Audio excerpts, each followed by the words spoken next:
ഉദ്യോഗാർത്ഥികൾക്കൊപ്പം സർക്കാർ നിന്നപ്പോൾ 150 പേർ കൂടി പോലീസ് സേനയിലേക്ക്. ഇന്ത്യ റിസർവ് ബറ്റാലിയനിൽ പരിശീലനം പൂർത്തിയാക്കിയ 150 പോലീസ് കോൺസ്റ്റബിൾ ഡ്രൈവർമാരുടെ സംയുക്ത പാസിംഗ് ഔട്ട് പരേഡിൽ സംസ്ഥാന പോലീസ് മേധാവി ഡോക്ടർ ഷെയ്ഖ് ദർവേഷ് സാഹിബ് അഭിവാദ്യം സ്വീകരിച്ചു. മാറുന്ന കാലത്തിനനുസൃതമായ ആധുനിക സാങ്കേതിക വിദ്യകൾ പരിശീലിക്കുവാനും ഉൾക്കൊള്ളുവാനും പുതിയ സേനാംഗങ്ങൾ പര്യാപ്തരാകണമെന്ന് സേനാംഗങ്ങളെ അഭിസംബോധന ചെയ്ത് അദ്ദേഹം പറഞ്ഞു. റിപ്പോർട്ട് കാണാം. ഈ റിപ്പോർട്ടോടെ മോർണിംഗ് റൗണ്ട് പൂർണ്ണമാവുകയാണ്. നമസ്കാരം.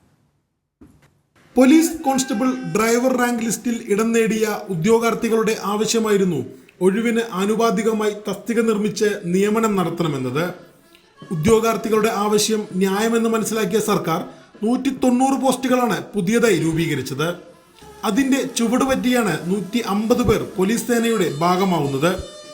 പരിശീലന മികവ് വിളിച്ചോതുന്നതായിരുന്നു രാമവർമ്മപുരം പോലീസ് അക്കാദമിയിൽ നടന്ന പാസിംഗ് ഔട്ട് പരേഡ്.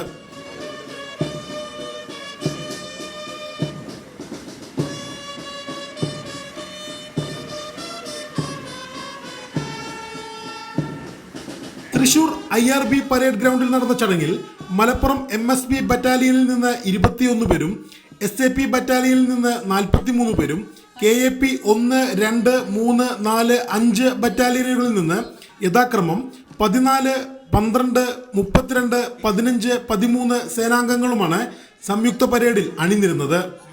6 മാസത്തെ അടിസ്ഥാന പരിശീലനം പൂർത്തിയാക്കിയാണ് ഇവർ കേരള പോലീസിന്റെ ഭാഗമാവുന്നത്. സ്ത്രീ പുരുഷ വേർതിരിവ് ഒഴിവാക്കിക്കൊണ്ടുള്ള പ്രതിജ്ഞാവാചകം ഏറ്റുചൊല്ലിയാണ് പുതിയ റിക്രൂട്ടുകൾ സേനാംഗങ്ങളായത്. വിഷ്ണു മഹേന്ദ്ര പരേഡ് കമാൻഡറും S. നബിൽ ഷാ പരേഡിന്റെ സെക്കൻഡ് ഇൻ കമാൻഡറുമായിരുന്നു.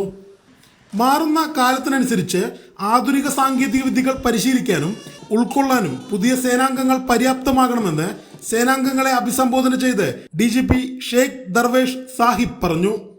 ഈ മാറുന്ന കാലാവസ്ഥയിൽ ഒരുപാട് സാങ്കേതികമായിട്ടുള്ള ഉപകരണങ്ങൾ പോലീസ് ഉപയോഗിച്ച് വരുന്നുണ്ട്. വരുന്ന കാലങ്ങളിൽ എല്ലാ വിഭാഗങ്ങളിലെയും മാറ്റങ്ങൾ വരുന്നുണ്ട്. ആ മാറ്റത്തിനനുസൃതമായിട്ടുള്ള ഒരു ട്രെയിനിങ്ങും അഡ്ജസ്റ്റ്മെൻറ്റും നമ്മളെല്ലാവരും എല്ലാ വകുപ്പുകളിലെ എല്ലാ വിങ്സ് വളരെ പ്രധാനമാണ്.